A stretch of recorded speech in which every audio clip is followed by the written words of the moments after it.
A huge day at the BIllabong Pro Tahiti is now in the history books. Let's start with round 3, heat number 1. World number 1, Mick Fanning, took the lineup against Freddie Patacha and dropped his 7.67. Yeah, Fanning looking really sharp in his heat against Freddie P and getting the job done quite easily to move on through to round number 4.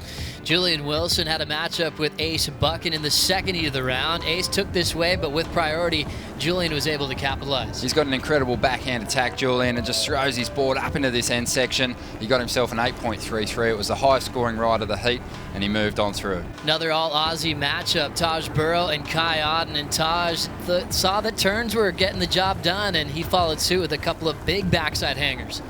Is there a better backhand in the business than Taj Burrow here? He looked really, really dangerous. Kai didn't have a chance. Then a cool matchup. Last year's runner-up, Owen Wright, taking on the early round superstar, Miguel Pupo. Owen started things off with a 9.17 and continued his momentum throughout this heat. Owen's looking very comfortable out here, and with the swell increasing, he could get very dangerous in the later rounds. Then we saw CJ Hobgood take on Michelle Perez. CJ dropping a 9.47 to get things going.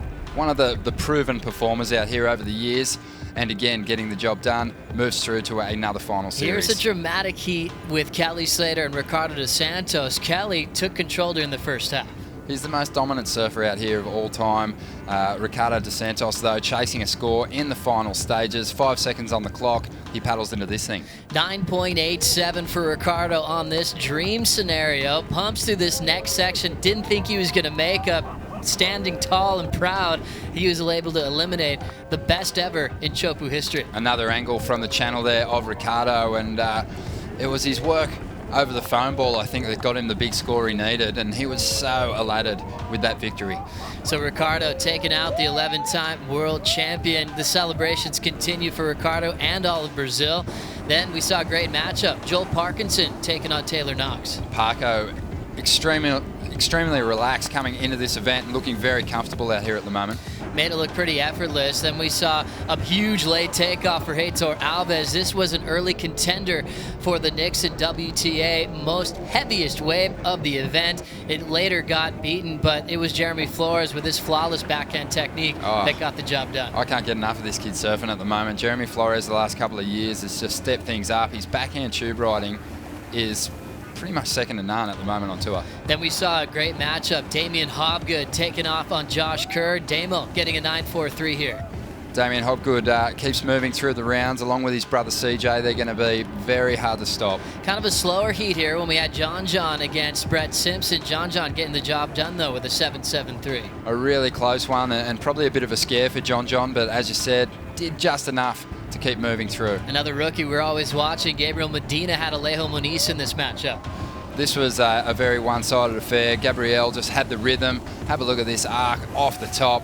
He's looking really sharp and seems to have found good form on this wave. Final heat of the round, it was Kieran PERRO finding some magic over the ever so consistent Adriano de Souza. Huge win for KP in that last heat of round 3. We moved on to the non-elimination format, Ron, and things really heated up. Great heat on paper. Mick Fanning, Julian Wilson and Taj Burrow, but it was Mick Fanning with this 9.1 getting the job done and moving directly through to quarterfinal action here at Chopu. Only the second time he's made the final series in his career here in Tahiti. We continued the action in the second heat. CJ Hobgood lived up to his amazing name here in Tahiti.